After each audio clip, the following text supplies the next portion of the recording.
There is no secret that homeless individuals and families are both marginalized and criticized almost more than any other population in America.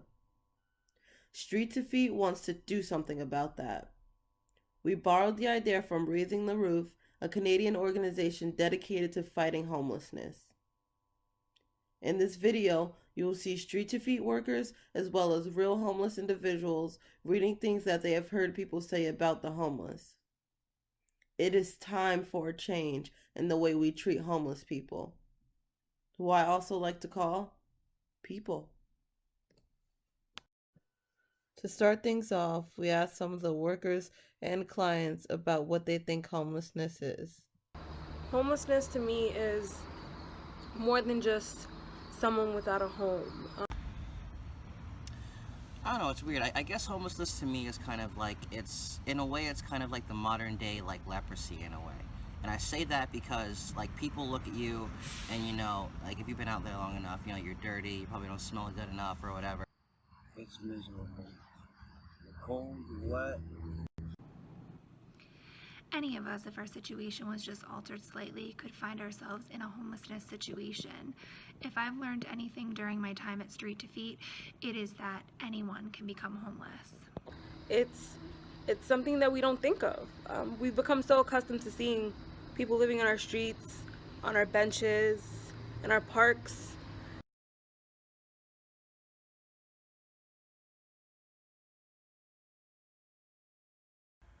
Having worked with this population, this system doesn't catch everyone. And there are absolutely people who are using it and engaging with it and trying to pull themselves up by their bootstraps. And here at Street to Feet, I'm just happy to be a part of that and wish we could bring this far end of the spectrum of some individuals who don't seem to understand or are so hard-held in their beliefs that they're not willing to move on and see that we're working with humans. A lot of people don't realize how or why a person ended up in the situation that they did. All they see is a person without a home. They don't see what makes that person, what broke that person, or what essentially got them to the position where they had nothing or no one. And while some people may see that as a negative thing, it's not always so black and white. And I guess that's the most difficult part of my job. It's never black and white. There's always 50 million different shades of who a person is, what makes them. All the individuals that we serve have a different level of motivation. Some can dig themselves out of their situations much easier than others. A lot are faced with difficulties with mental illness, physical disabilities, and addiction, making it even harder for them to come out of their situation. However, each and every one of these individuals deserves the access to services. These are your neighbors, and these are people who have been here and have a rough time, and they're people just like you. And to treat them anything less is really not responsible. And we have another great group of people who always do that.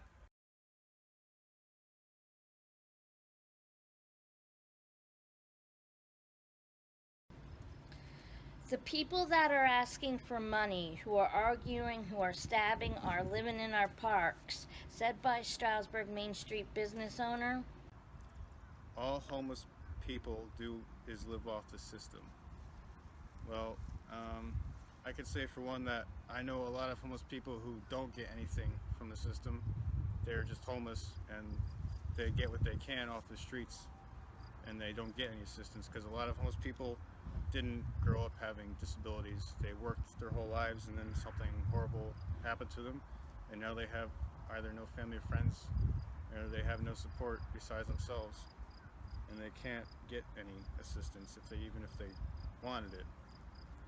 So it's not the case for all homeless people, for one. That's kind of rude of that, whoever said that, to make a sweeping generalization. And yeah, I think that's very ignorant. All panhandlers are homeless.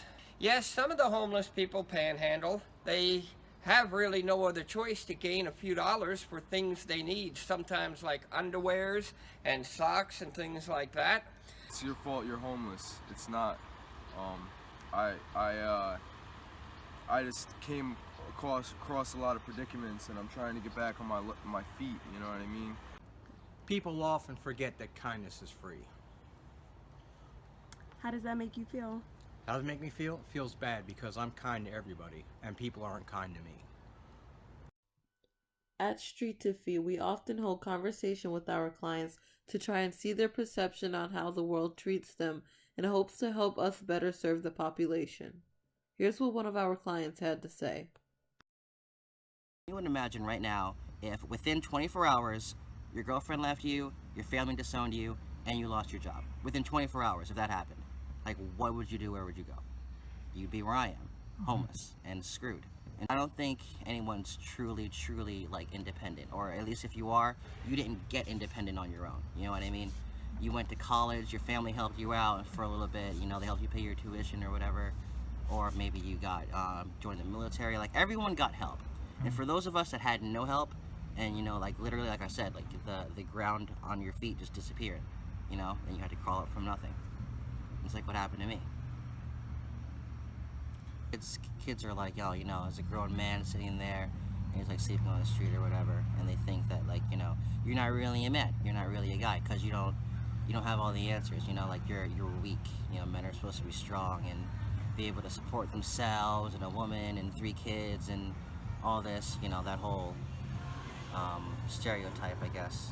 But yeah, I think that's what the biggest thing is with men anyway, is asking for help.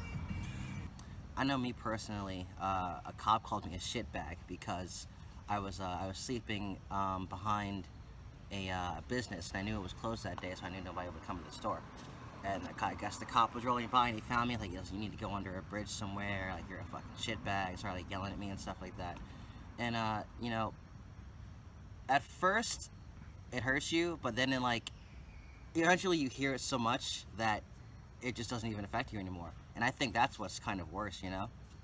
Yeah, do you think that starts to almost get, like, dangerous or risky just for someone's mental health? Yeah, you can get, like, depression, suicidal thought. I've actually considered that a few times before I got my place. It's just, you know, if this doesn't get any worse, or if it doesn't get any better, excuse me, then you could probably just take your own life. I've thought about that, honestly. But no, I think, you know, and, like, people don't consider the danger, you know? You think that all these homeless people are, you know, like, partying and we're all just, like, having fun. It's like, you know, you're sleeping somewhere, like, out in the woods, and then you hear somebody else coming, and then, like, you know, that's always scary. You don't know what they're doing, and they're just looking for a place to sleep, if they're looking to rob you or whatever. So, is the difference between the woods and being outside and having a house simply some sense of security, being able to lock a door? How big of an impact does that play, or how big of a difference is it? It's a lot, man. It really is a lot. It's not just about having a door. I mean, like, people don't understand, like, waking up with, like, spiders crawling all over you, you know, waking up, like, it could rain in the middle of the night, waking up to that, you know, it's really hard to get help because people think that you're either an alcoholic or you're a drug addict or you're a thief or whatever, and the looks, man, the looks that you get, that's really what kills you, is the looks. People look at you like you're not even human, you know?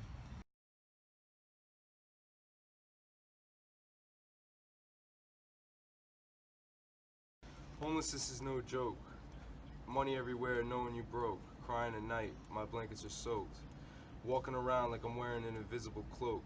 Pain so deep, every step I choke. My grip is slipping like my hope. Feels like I'm hanging from a rope.